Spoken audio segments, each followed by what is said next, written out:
नमस्कार. सुस्वागतम. तुमच्या सगळ्यांचं स्वागत आहे आयकॉन स्टील प्रस्तुत बिल्ड आयकॉन या उपक्रमामध्ये, ज्यामध्ये बांधकाम क्षेत्रात गेले अनेक वर्ष अतिशय महत्वाची कामगिरी करणारे आणि भरीव कामगिरी करणाऱ्या अशा काही लोकांची आम्ही प्रामुख्याने बोलतोय. आज आम्ही वाशिममध्ये आलेलो आहेत आणि माझ्यासोबत आहेत अजय राऊत सर. सर, तुमचं स्वागत आहे नमस्कार. आजच्या कार्यक्रमात. सरांशी बोलताना दोन महत्वाच्या बाबी मला जाणवल्या. ते म्हणजे मला असं वाटतं की सिव्हिल क्षेत्रात, सिमेंट काँक्रीट क्षेत्रात काम करताना मातीशी आपली नाळ जोडणारी लोक फार कमी असतात. ज्यांची ही नाळ मातीशी जोडलेली आहे, आपल्या भागाशी जोडलेली आहे. त्यांनी मगाशी सांगितलं त्याप्रमाणे करंजा भागामध्ये काही मोजके इंजिनियर होते. त्यामधले ते एक होते की ज्यांनी तिथून त्या कामाला सुरुवात केली. आज इतक्या वर्षांमध्ये 300-350 पेक्षा जास्त प्रोजेक्ट त्यांनी अतिशय यशस्वीरित्या हाताळलेले आहेत. पूर्वीचा गव्हर्नमेंट कॉन्ट्रॅक्टिंग मधला अनुभव असेल, आज रेसिडेन्शियल मधली अनेक कामं असतील, असे अनेक कामांचा अनुभव आहे. आणि मगाशी त्यांनी जाता जाता उल्लेख केला, त्याबद्दल मला त्यांना विचारायचंय. ते म्हणाले 70 रुपयाच्या पासमध्ये मी माझं इंजिनिअरिंग केलं. या सगळ्या स्टोरींबद्दल त्यांच्याशी मी गप्पा मारणारच आहोत. शिक्षण, या सिव्हिल लाईनची आवड आणि तुम्ही इथपर्यंत कसे आलात, असा एक प्रवास आम्हाला तुमच्याकडून ऐकायचा. अतिशय मजेशीर आहे. हो. आणि कसं आहे की प्रेरणास्थान वगैरे नाही म्हणता येणार. माझी जी आई आहे, माझ्या आईचं स्वप्न होतं की माझं लग्न एक इंजिनियर सोबत झालं पाहिजे. बरं. तर माझे वडील इंजिनियर नव्हते, ड्राफ्ट्समन होते, म्हणजे अच्छा. इंजिनियरच्या अंडर मधले. बरोबर. त्यांना काही त्यावेळेस समजलं नाही. तर त्या काळात लग्न झाल्यानंतर मग आईला माहित पडलं की इथे इंजिनियर नाही आहे, इंजिनियरच्या आधा खालचे आहे. मग आता ते नेहमी घरी येणं जाणं इंजिनियर लोकांचं असल्यामुळे आईचं स्वप्न होतं इंजिनियर. मग आता त्याचं स्वप्न भंगलं, करावं काय? मग असं करत करत करत करत तिनं तिचं मन कुठंतरी लहान केलं आणि विचार असा केला की आपलं स्वप्न आपण आपल्या मुलात पाहायला पाहिजे. बरोबर. आम्ही दोघं भाऊ. मोठा जो माझा भाऊ आहे, हा योगा शिक्षणामध्ये काही जास्त हुशार निघाला नाही. तो तर काही इंजिनियर झाला नाही. मग आलं माझ्यावर. ऍक्च्युली मेन असं प्रश्न असा होता की मला इंजिनियर व्हायचं नव्हतं. अच्छा. मला व्हायचं तो ऍडव्होकेट. अच्छा, एकदमच वेगळं. हो, एकदम. आणि मग इकडून तिकडून मग आईचं स्वप्न करायचं. यांचं माझा ऍक्च्युली पहिला पाठ चुकला होता वडिलाचा. कारण त्यांना एवढं माहित नसल्यामुळे त्यांनी मराठी मीडियम मध्ये टाकलं. आणि मराठी मीडियम मध्ये टाकल्यामुळे कसं असतं की इंजिनिअरिंगकडे जायचं म्हटलं, तुमचं थोडं इंग्लिश वगैरे खूप चांगलं पाहिजे. आणि त्याच्यात मी कमजोर होतो. आता इंजिनियर व्हायचं असल्यावर मला मेकॅनिकल इंजिनियर व्हायचं होतं. अच्छा. मला सिव्हिल व्हायचंच नव्हतं. पण आईची इच्छा होती की बाबा घरं बांधणारा इंजिनियर. माझ्या आईला एवढं समजत नव्हतं. आई म्हणत होती घरं बांधणारा इंजिनियर. आणि मी तुम्हाला सांगितलं, तुम्हाला हसायला येईल की मी इंजिनिअरिंगला गेलो आणि 3-4 महिन्यातच वापसही आलो रूम सोडून. बरं. आई म्हणे काय म्हटलं, ते सिव्हिल काही आपल्याला पटत नाही, तुम्ही चुकीच्या याच्यावर टाकलं. पण ते आईचं रडणं वगैरे ते सर्व पाहिलं आणि एक कुठेतरी ठाम विचार केला की जाऊ द्या म्हटलं. आणि मग तिकडेच आपला प्रवास सुरू केला.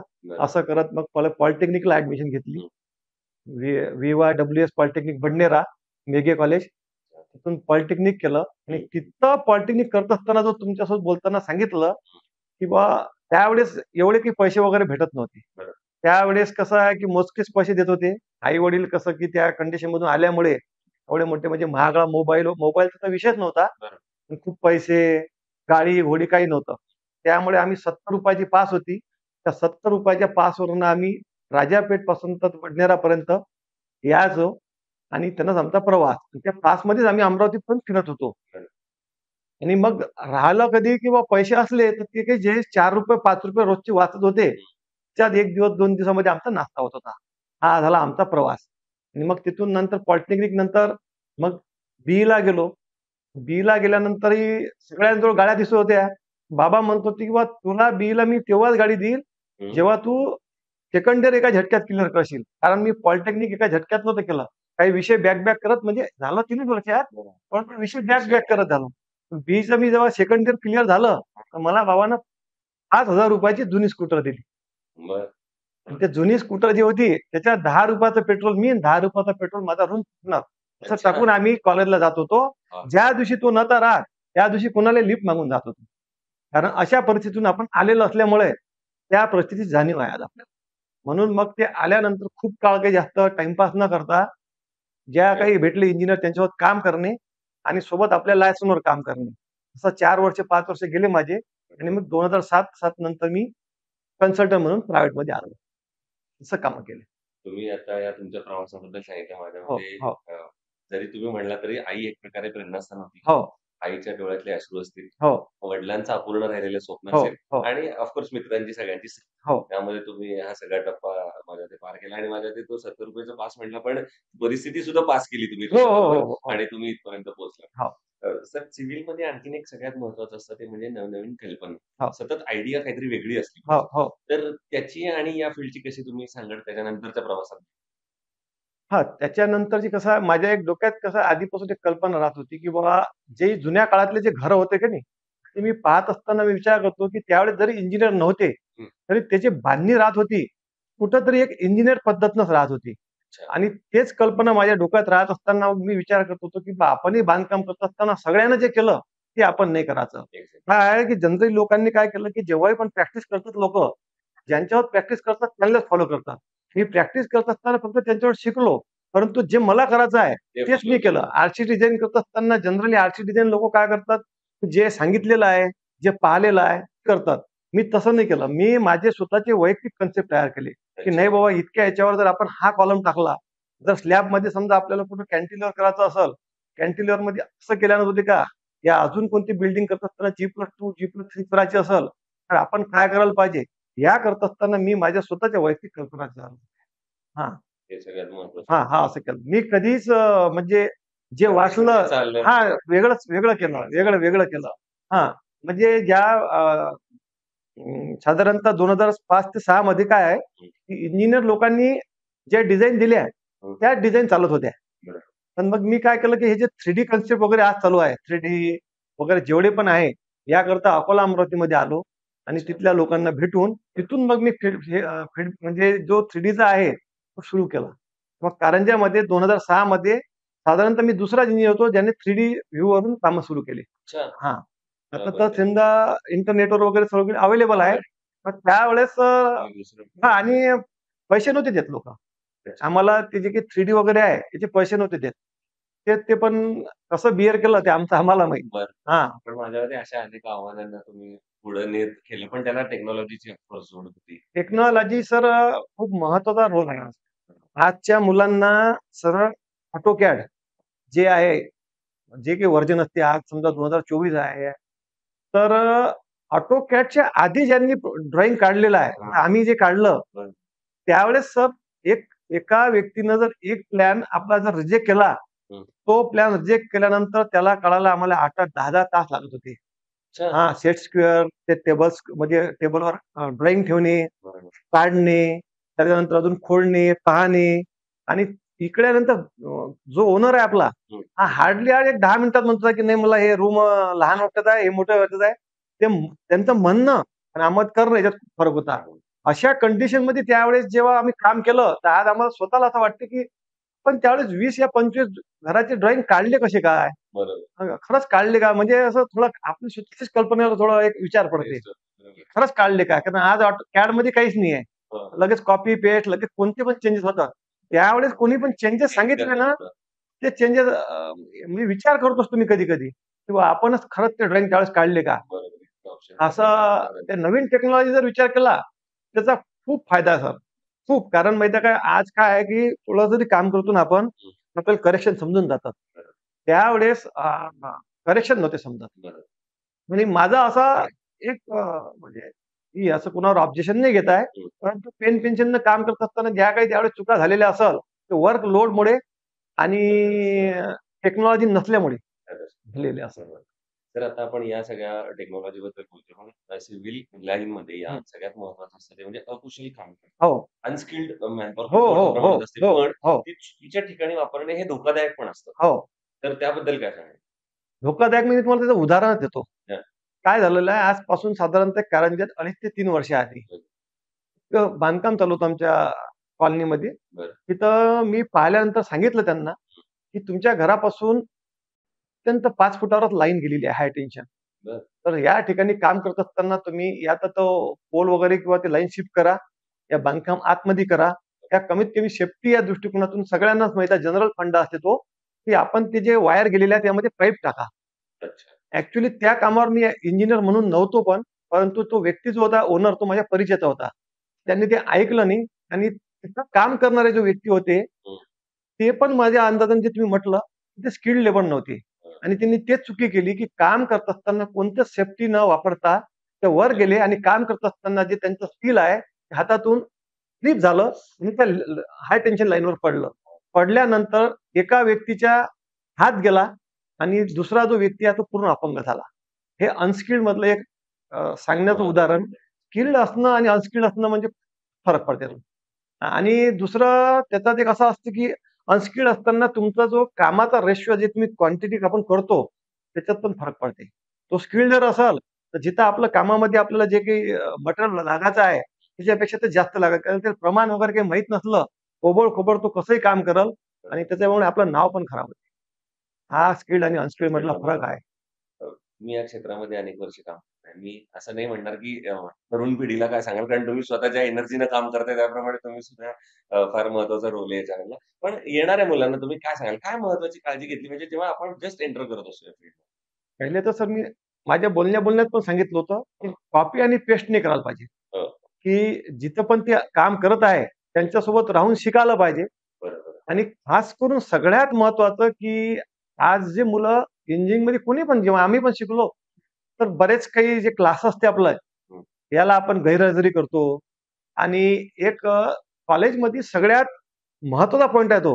बरोबर. बरेच जण क्लासमध्ये जात असताना म्हणतात, की नाही काही नसतात म्हणतात हे थिअरी वगैरे. आपण जेव्हा प्रॅक्टिकलवर जातो ना हां, तेव्हा तो विषय वेगळा असते. ते सर्व येते.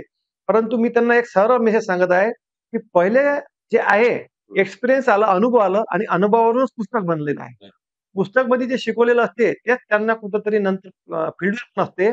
पण त्या टाईमला ते सिरियसनेस नसल्यामुळे त्यांना नंतर प्रॅक्टिसमध्ये खूप भारी जाते. त्यामुळे त्यांनी कॉलेजमध्ये पण शिकत असताना तेवढंच सिरियसली शिकायला पाहिजे. जे कन्सेप्ट समजत नसेल ते सरांसोबत क्लिअर करायला पाहिजे. आणि त्याच्यानंतर जेव्हा कुठं ते प्रॅक्टिस ज्यांच्या कोणाच्या अंडरमध्ये करत असाल, त्या व्यतिरिक्त पण स्वतःचं पण त्यांनी कुठेतरी कलाकौशल्य लावलं पाहिजे. त्याच्यावर विचार केला पाहिजे, की आपण काय शिकलो, काय शिकत आहोत आणि काय शिकल्यानंतर काय करायला पाहिजे. पण जर ते जे त्यांच्यासोबत कसं आहे, ते त्यांनी कुठेतरी काम केलेलं आहे, त्यांनी त्यांच्या कलेनं ते थंब रूल बनवलेला असेल. बरोबर. तो थंब रूल आहे, की एखादा इंजिनिअर एका पर्टिक्युलर स्पेसवर एक कॉलम टाकत आहे. तो का टाकत आहे तुम्ही विचार करा आणि त्यानंतर तुम्ही पण विचार करा, की खरंच आपण नंतर काम करतो. कारण प्रत्येक ठिकाणची सॉइल चेंज होते. कुठं सॉफ्ट रूम असते, कुठं हार्ड रूम असते, कुठे बीसी सॉइल असते, कुठं वॉटर लॉगिंग असते. अशा ठिकाणावर तुम्ही जर विचार केला, की नाही बाबा तोच कॉलम चालते, असं नाही जमणार. तुम्हाला स्वतःला विचार करावा लागेल, की आपल्याला या ठिकाणी खरंच आपण काय द्यायला पाहिजे आणि तेवढी रिस्क घ्यायची तुमची कॅपॅसिटी असली पाहिजे. तुम्ही जर ते रिस्क नसाल घेत, तुम्हाला उद्या आरशासमोर जात असताना तेवढा अभिमान नाही वाटणार, जेवढा कुणासोबत काम करून आपण कॉपी केलं त्यानं वाटतं. असं माझं वैयक्तिक मत आहे. अगदी. तेही हां. महत्वाचं आहे म्हणून तर मी खूप हा प्रश्न विचारला. हो, दुसरं हां. मगाशी आपण ड्रॉइंग बद्दल बोललो आहोत, हो, की हो, टेक्नॉलॉजीची हो, मदत आहे. हो. तर कुठल्याही प्रोजेक्टमध्ये हं. सगळ्यात महत्वाचा प्लॅन असतो. ओके. पण अनेकदा त्या प्लॅनकडेच दुर्लक्ष केलं जातं हं, आणि काम केलं जातं. हं. तर त्या प्लॅनचा रोल किती महत्वाचा असतो त्याबद्दल काय सांगाल? सर्वात महत्वाचा सर. ॲक्चुअली काय माहिती आहे, की मला सांगा एक प्रकारचा प्लॅन म्हणजे ही सुरुवात आहे. हो. आणि प्लॅनवर व्यतिरिक्त जर तुम्ही समजा दुसरं काही करत असाल, हं. समजायचं की एक प्रकारचं जसं एक आपण असं म्हणू की एक मातीचं मटकं जसं असतं की नाही, बनवताना जर कुंभारामुळे जर चुकलं, तर जसं ते पूर्ण चुकते, हो. तसं आहे ते. प्लॅनवर सर खूप महत्वाचा पार्ट आहे. त्याच्यावर तुम्ही म्हणजे असं हलक्यात घेऊन नाही जमत. बरोबर. नाही. अनेकदा असं होतं, की जेव्हा आता तुम्ही रेसिडेन्शियल प्रोजेक्ट पण अनेक केलेले आहेत. हं, हं. त्यामध्ये बरेचदा क्लायंट असं तुम्हाला सांगतो, की आमचं थोडं बजेट कमी आहे. हं, जरा याच बजेटमध्ये बसू. हं, तर तेव्हा तुम्ही दिलेला प्लॅन, करत असलेलं काम क्वालिटीशी पण कॉम्प्रोमाईज नाही करायचंय हं, आणि चांगलं बजेटमधलं काम पण द्यायचंय. हं, या सगळ्याची सांगड कशी काय तुम्ही घालता? हं. त्याचं उत्तर जे आहे, तर पहिलं तर म्हणजे एक प्रामाणिक उत्तर देत आहे मी, की आज काय होत आहे सर, की घर जे बांधत आहे ओनर, त्याचा बजेट हा इंजिनिअर वाढवतच नाही. त्याचा अच्छा. बजेट हा ओनरच वाढवत आहे. बरं. प्रॉब्लेम होत आहे, की हे सर्वजण लोकं काय करताय, प्रत्येक घराचं कॉम्पिटिशन करताय. त्याच्या घराला काय लागलं, अच्छा. त्याच्या घराला काय लागलं आणि सांगताना आम्हाला सांगतात, की "सर पहा, आता जे बिल्डिंग आहे ना, त्याच्यापेक्षा आपली बिल्डिंग एकदम जबरदस्त दिसली पाहिजे."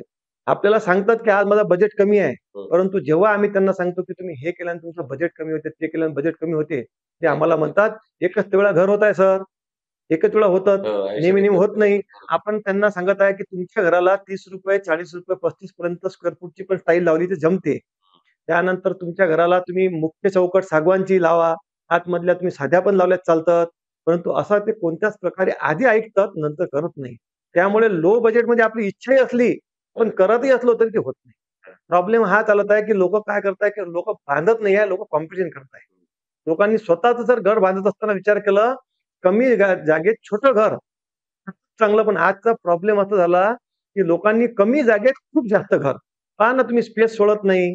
जिथं 3 रूम काढायला पाहिजे तिथं 4 रूम काढतात, 5 रूम काढतात, छोट्या-छोट्या काढतात. मेंटेनन्स पण होत नाही. आणि आधी जर जुना काळ पाहिला तर तेव्हा फॅमिल्या मोठ्या होत्या. आज फॅमिल्या खूप छोट्या आहेत. छोटी फॅमिली असूनही खूप मोठं घर आणि मेंटेनन्स काहीच नाही. हा प्रॉब्लेम चालला. हां, हां. हां, हे चुकत आहे. नाहीतर तसं जर पाहिलं तर इंजिनिअर जो आहे, हा कमी जागेत चांगलं घर सुटसुटीत आणि कमी बजेटमध्ये कसं निघेल याची व्याख्या आहे त्यांची, परंतु ओनरनं ते चेंज केलेली आहे. हां, याला इंजिनिअर काहीच करू शकत नाही. इंजिनिअरला त्याला कितीही जरी सांगितलं, की "सर एक काम करा, आपण हे असं करू." तर ते ऐकून घेतात, परंतु दुकानमध्ये जेव्हा जातात, तेव्हा तिथली वस्तू महागात महाग घेत असते. कारण बाजूचं कुठलं तरी ते घर पाहून आलेलं असतात. असं ते हां. म्हणजे ते एका जाहिरातीत दाखवले तर उसकी कमीज मेरे कमीज से सफेद सफेद कैसी. तर हां. आणि त्या कॉम्पिटिशन हां, मधले हां, कॉम्पिटिशन हे झाली. आज इंजिनिअरला पहा ना सर तुम्ही, जर तुम्ही पाहिलं, की एकही घर तुम्हाला असं दिसणार नाही आज, की बाबा त्याच्या घराला ग्रेनाइट नाही आहे, पी नाही आहे. आधी हा पी फंडा नव्हता. प्लास्टर करत असताना आधी सनला चालत होतं सर. सनला म्हणजे चुन्याची घुटाई. आज चुना करत नाही कोणी. आज सर्वजण वॉलपुट्टी करत आहे. मग हा खर्च कोण वाढवला? ओनर. आणि आम्ही जर नाही सांगत, लॅक ऑफ नॉलेज म्हटलं जाते. म्हणजे अरे या इंजिनिअरला माहित नाही का बाबा ही दुनिया कुठे चालली. हा काय म्हणते आम्हाला चुना लावा, हा काय म्हणते पीओपी नका लावू. अरे हे काय 2x2 ची स्टाईल, स्टाईल तर 2x4 ची आली.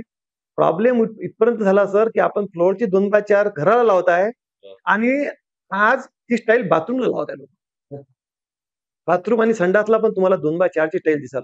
काय करणार इंजिनिअर सांगा. त्यामुळे इंजिनिअर हा घराची कॉस्टिंग वाढवतच नाही आहे. इंजिनिअरला उलट समस्या अशी पडलेली आहे, की याची कॉस्टिंग जर आपण कमी केली, आपलं नाव खराब होईल. हा प्रॉब्लेम आहे. हा सगळ्यात पण मग अशा वेळेला जेव्हा बजेटमधलं घर जर खरंच करायचं असेल, हं. महत्त्वाचे काही असे 2-3 पॉइंट सांगू शकताल का हे जर फॉलो केले, हां. तर खरंच ते बजेटमध्ये बसू शकतं. जसं आता टाईल्स एक मुद्दा हो, तुम्ही सांगितला. हो. पी एक मुद्दा ओके, सांगितला. ओके. तसे बरोबर. अजून एखाद 2 काही मुद्दे सांगता सर कसं आहे, जर आज पहा योगायोग आलेला एसी ब्लॉक. एसी ब्लॉकमध्ये जर काम केलं आणि खरंच त्या व्यक्तीचं जर बजेटमध्ये म्हणजे करायचं असेल, तर त्या एसी ब्लॉकला प्लास्टर करायचं काम नाही आहे. त्यानंतर त्याला सिमेंटचं काम नाही आहे. त्यानंतर सगळ्यात बेस्ट ज्या ठिकाणी पाण्याचा प्रॉब्लेम असेल, त्याला क्लीन करावं लागत नाही. कारण एसी ब्लॉकला लिक्विडमध्येच काम करावं लागतंय, पाणी मारायला. आणि त्याच्याही चांगलं असं आहे, की चांगल्या क्वालिटीचे आणि चांगल्या कंपनीचे जर एसी ब्लॉक असेल, तर जिथं तुमचं 45 डिग्रीच्या पुढे जर तापमान असेल, 5 डिग्री सेल्सिअसनं तुमचं घराचं तापमान कमी होते. अच्छा. घर थंड राहते. हो. हां, त्यामुळे तुम्हाला आतमधून बाहेरून प्लास्टर करायचं काम नाही पडणार, पाणी मारायचं काम पडणार नाही, सिमेंट, रेती वाळूचं काम नाही. या सर्व गोष्टी हां, Costing हां. कमी. याची तुमची कॉस्टिंग कमी होते. असं जर केलं तरी तुम्हाला चालतं. बरोबर. आणि मग राहिलं स्टाईलचं, तर मी तुम्हाला सांगितलं ना, ते आवश्यक आहे तिथं तुम्ही स्टाईल लावा. जिथं आवश्यक नाही आहे तिथं जी बजेटमधली तेच लावा. आतमध्ये तुम्ही सिमेंटची चौकट, चांगल्या सिमेंटची चौकट निघाल्या आज. तुम्ही सिमेंटची चौकट साहेब ₹700 ची येते. ₹4000 ची सागवानची चौकट येते. आणि तुम्ही सागवानचा जर समजा पल्ला लावायला गेले, 10,000 ते 15,000 येते. तुम्ही फ्लॅट डोअर म्हणजे प्लाय लावायला गेले तर ₹3000 मध्येच होते. एवढा मोठा फरक पडते. आणि काही आवश्यकता नाहीये. एक जर समजा तुम्हाला तुम्हाला जर समजून त्याला एक भरपूर जण काय करतात किंवा पाहत नाही काही नाही, एक क्वालिटी काढा तिथं की खरंच रोड आहे का? रोड जर तुमचा तयार असेल, तर तुम्हाला खूप जास्त प्लिनची हाईट घ्यायची आवश्यकता नाही. खूप जास्त प्लिनची हाईट घेताय. या सर्व भरपूर गोष्टी आहेत की त्या गोष्टीमुळे घराची कॉस्टिंग वाढत आहे. या सगळ्या गोष्टी हां, घराची कॉस्टिंग तुम्हाला कमी करायची तर खास करून तुम्ही कॉम्पिटिशन नका करू. हो. तुमचं बजेट पण काम करा. आणि रिक्वायरमेंट आपली काय आहे ते रिक्वायरमेंट सगळं. आपली काय. तुम्ही सर इनिशियल टप्प्यामध्ये म्हणजे सुरुवातीला शासकीय संस्था किंवा स्थानिक स्वराज्य संस्थांमध्ये पण काम केलं. गव्हर्नमेंट कॉन्ट्रॅक्टिंग आपण हो, त्याला म्हणतो. हो, हो. तेही काम केलं आणि त्याच्यानंतर तर तो अनुभव कसा होता हं. आणि सध्याला त्या फील्डबद्दल किंवा इंजिनिअर त्याच्यात ॲक्चुअली खरं काय कॉन्ट्रिब्यूट करू शकतो किंवा करायला पाहिजे, ज्याच्यामुळं संपूर्ण गावाचा विकास, सर्वांगीण विकास काहीतरी चांगलं घडवू शकतो. गव्हर्नमेंट कॉन्ट्रॅक्टरशिप जर करायची असेल सर, तर आता त्याच्यावर सर्वात महत्त्वाचा तो मुद्दा असा आहे, की काम करत असताना तो व्यक्ती काम चांगलं करतो म्हणत असेल, तरी तो करू नाही शकत. बरोबर. कारण त्याच्यामध्ये खूप काळा बाजार झाला. हो. आणि जर समजा तुम्हाला तो काळा बाजार जर त्यामध्ये नसला, तर तो काम चांगलं करू शकते. आणि जास्त स्पष्ट बोलणं योग्य राहणार नाही. राहणार नाही. बरोबर मी आहे. जे म्हणजे बोललो आहे काळा बाजार ते समजून घ्या तुम्ही. पण त्याची इच्छा आहे कोणताही गव्हर्नमेंट कॉन्ट्रॅक्टर काम करताना मिनिमम 10 ते 15% जर त्याला प्रॉफिट राहत असेल, तर तो काम करायला पाहिजे. परंतु बाकी अशा काही गोष्टी त्यामध्ये घडतात, ते तो चांगलं काम करतो म्हणत असन, तरी तो करू शकत नाही.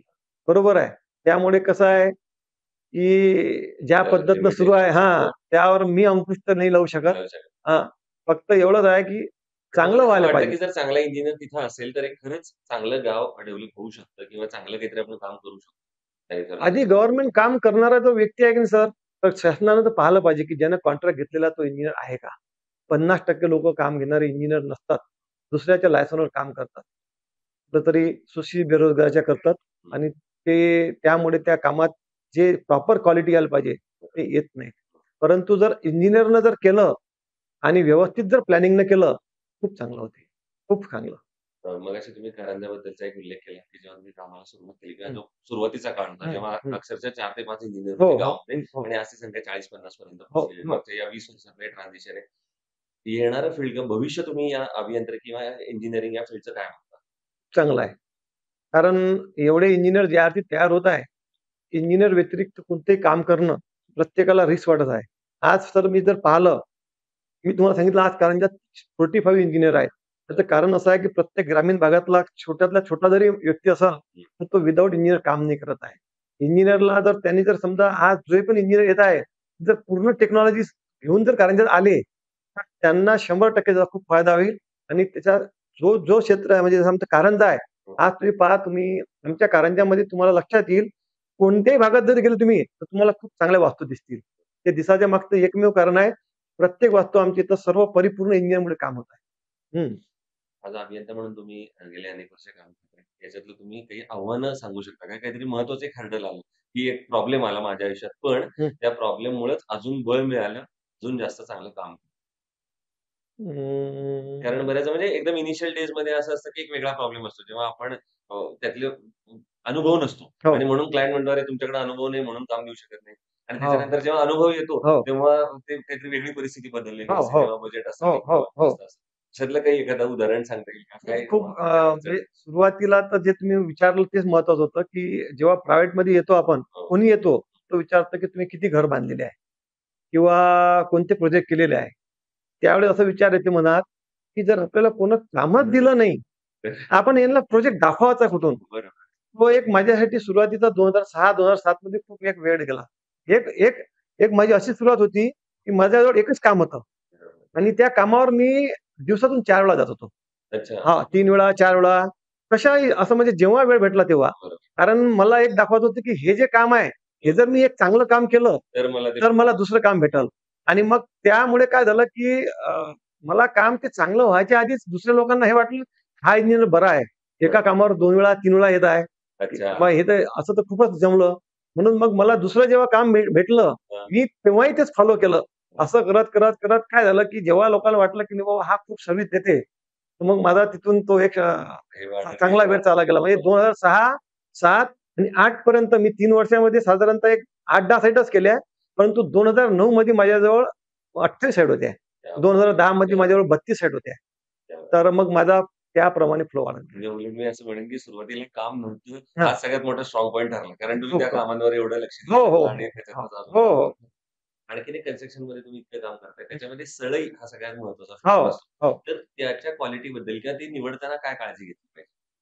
तर त्याच्यामध्ये कसं आहे माहिती आहे का, आम्ही काय आहे माहिती आहे का, सळई जेव्हा काम करतो ना, एका इंजिनिअरला सर्वात पहिले स्वतः व्यतिरिक्त तो जो बार बेंडर असते की नाही, तोच आपल्याजवळ कंप्लेंट करतो. "अरे बरं. सर, कोणचा लोहा आहे आपण?" हं, आपण म्हटलं, "काय बरं बाबा?" "अरे बेंड करताना सर वाकवताना खूप त्रास होत आहे. हा प्रॉपर बेंड होत नाही आहे." इथपर्यंत सर कधी-कधी प्रॉब्लेम येते, की जर तो खरंच आहे म्हणजे आलेला जरी असेल कोणाचं आपल्याला नाव कोणाचं घेण्याचं नाहीये, कुठलाही आला असेल, तर तो अक्षरशः त्याचे कधी बारीक चिप्स पडतात. अच्छा. थोडेसे असे चिप्स पडतात. बरोबर. त्यावेळेस समजून जावं लागतं, की इथं कुठेतरी रॉ मटेरियल जे काही यूज केलेलं आहे, ते क्वालिटीमध्ये नाही आहे. तर या सर्व गोष्टी करत असताना त्याची जी लवचिकता आहे, खास करून आपण त्याला इंग्लिशमध्ये डक्टिलिटी म्हणू, ती खूप महत्त्वाची असते. आणि त्या डक्टिलिटीवरच सर्व काही चालतात. त्यामुळे स्टील आणि सिमेंट या दोन्हीही बांधकाम मधल्या अत्यंत महत्वाचे पार्ट आहे. त्यामध्ये कोणत्याच इंजिनियरनं कॉम्प्रोमाइज किमान करायलाच नाही पाहिजे. आणि ओनरला पण सांगायला पाहिजे, की तू चांगल्याच कंपनीचं स्टील आणि चांगल्या कंपनीचंच लोखंड वापर. कारण त्याच्यावर खूप काही म्हणजे खूप जास्त त्याचा पैसा वाचतो. चुकीचं कन्सेप्ट आहे. खूप पैसा वाचत नाही. उलट त्याचे परिणाम आता त्याच्यावर जर बोलायचं झालं सर, तर आपले आयकॉनमध्ये फकरे साहेब आहेत. त्यांनी एक 7-8 महिन्याआधी, 12 महिन्याआधी कारंजामध्ये चांगला कार्यक्रम घेतला होता आयकॉनला. आयकॉनचा आहे म्हणून नाही आहे, पण घेतला त्यांनी. आणि त्यांना आपला जो झोन येतो ना, हा विदर्भ झोन, हा सिस्मिक झोनमधून म्हणजे कमी रेंजमध्ये येते. त्यांनी सांगितलं होतं, की हा एक लोकांचा गैरसमज आहे. ज्या ठिकाणी डॅमचं प्रमाण वाढलं, त्या ठिकाणी अर्थक्वेकची पॉसिबिलिटी जी आहे, ही सुरू होते. हां. ज्या ठिकाणी कारण तुमचं वॉटर प्रेशर सुरू होते सर आणि तो तुमचा पुढचा 10, 20, 50 किलोमीटरपर्यंतचा एरिया कव्हर करते. तर त्यांनी असं म्हटल्यानंतर तुम्हाला सांगतो साधारणतः मागच्या 15-20 दिवसाआधी अचलपूर, परतवाडा, अमरावतीसाठी अर्थक्वेक येऊन गेलेला आहे. 4 ते 4, 4.5 रिक्टर स्केलचा. अशा कंडिशनमध्ये तुम्ही जो प्रश्न केला, याची स्टीलची डक्टिलिटी ही खूप कामाची आहे. तिथं इट मस्ट बी फुल डक्टिव्ह. बरोबर. तुम्ही आता सांगितलं त्याप्रमाणे सळे निवडताना त्यातली डक्टिलिटी हा फॅक्टर सगळ्यात हो, महत्वाचा असतो. खूप महत्वाचं. आयकॉन स्टील बरोबर काम करताना हं. किंवा त्यांच्याबद्दल काय सांगाल? किंवा राठी सरांबद्दल कधी प्रत्यक्ष अनुभव आला की आयकॉन स्टीलच्या एकंदर प्रॉडक्ट बरोबर येणाऱ्या सर्व्हिस बद्दल काय सांगाल? नाही, राठी सरांनी जे त्याच्यावर जर्मन टेक्नॉलॉजीवरून जे काम केलं, हं. त्यांचा जो 30 ते 35 वर्षाचा जो दांडगा अनुभव आहे, बरं. चांगला आहे. आणि त्यांनी जे काढलं 550 DS, अच्छा. हां, तर हा जो कन्सेप्ट आहे, हा खूप बेस्ट आहे. हो. माझं तर साधारणतः यात 3 ते 4 वर्षामध्ये 60 ते 70 प्रोजेक्टवर आयकॉन गेलं असेल. तर तो फक्त DS मुळे. कारण एकाही कामावर मला अजूनपर्यंत कुठं असा प्रॉब्लेम नाही आला, की कुठं बेंडिंग करताना, कुठं यूज करताना या अजून काही करताना. आणि खास करून अर्थक्वेक ते आपल्याला ओनर जेव्हा विचारतो, की "सर काय स्टीलचा काय असते?" तेव्हा आपल्याला सांगताना या DSचा खूप फायदा होतो. म्हणून सांगत असतो, की "बाबा हे DS का निघालं? 550 काय आहे? 500 काय आहे? FE415 काय आहे?" तर हा थोडासा जो कोणी विचारतो त्यांना जेव्हा आपण सांगतो, तेव्हा त्याला समजतं, की हे स्टील जे निघत असेल, नवीन टेक्नॉलॉजी आपण बोलत आहे. टेक्नॉलॉजी निघत आहे म्हणजे कुठेतरी त्याचा कुठेतरी एक अभ्यास झालेला आहे, कुठेतरी त्याचा फायदा आहे आणि ते बिल्डिंगमध्ये आपण यूज करायला पाहिजे. त्यांना सांगत असतो, की बाबा तुम्ही एवढे रुपये लावत आहात, तुम्ही लोकल स्टील किंवा लोकल वापरू नका. आणि ज्या ठिकाणी आपल्याला कुठेतरी गॅरंटी भेटेल, कोणीतरी एक त्याच्यावर ऑफिसर असेल, तो त्याची पूर्ण जबाबदारी घेईल, असंच आपण वापरायला पाहिजे. नाही तर त्याची तुम्हाला कोणतंही वापरलं तुम्ही तर जबाबदारी कोण घेईल? बरोबर. हे म्हणून महत्वाचं. जबाबदारी घ्यायसाठी आयकॉन बेस्टच बेस्ट आहे. पद्धतीचं. बेस्ट आहे. हां. हे होते अजय राऊत सर आणि जसं मी सुरुवातीला सांगितलं त्याप्रमाणे मातीशी नाळ असणारे आणि मला असं वाटतं की सिमेंट आणि स्टीलनं घर बनतं पण त्याच्यामध्ये जेव्हा भावना आपली तन्मयता आपला अभ्यास जेव्हा ओतला जातो तेव्हा एक परिपूर्ण वास्तू तयार होते आणि अशाच गेल्या 20 वर्षांमध्ये 300-350 वास्तू बनलेले अजय राऊत सर आज आपल्यासोबत आहेत. पुन्हा एकदा आपलं अभिनंदन आणि आगामी काळासाठी आयकॉन स्टीलकडून आणि माझ्याकडून दोघांकडून शुभेच्छा. थँक यू व्हेरी धन्यवाद. मच.